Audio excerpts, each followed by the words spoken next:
北台湾为今仔日开始一礼拜拢是湿冷的天气，土横新郑苗栗沿海空块地区上低温有机会来到16度以下，若中南部天气稳定，高温来到28度，但是日夜温差大。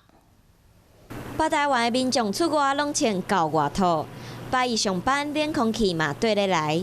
30号低温出现伫苗栗的大湖测站。 半暝1点50分，低温干那15.6度。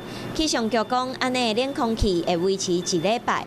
到周三的清晨这段时间，可能的最低温度呢，预估应该在16度上下，尤其是在北部地区还有东北部地区。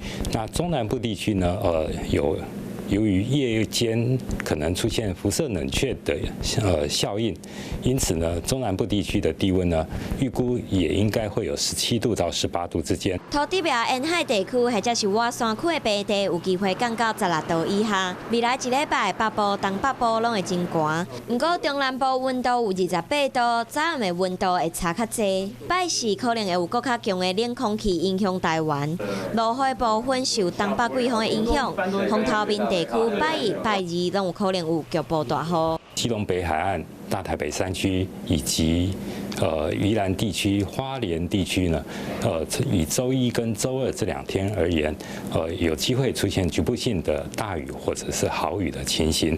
中南部地区呢，在周一跟周二这2天可能会有高空的云系通过，也有机会出现零星的飘雨。拜三到后礼拜日，风头面嘛有局部大雨，其他所在是侪云到好天。北台湾的民众爱做好准备，冬天真正要到啊！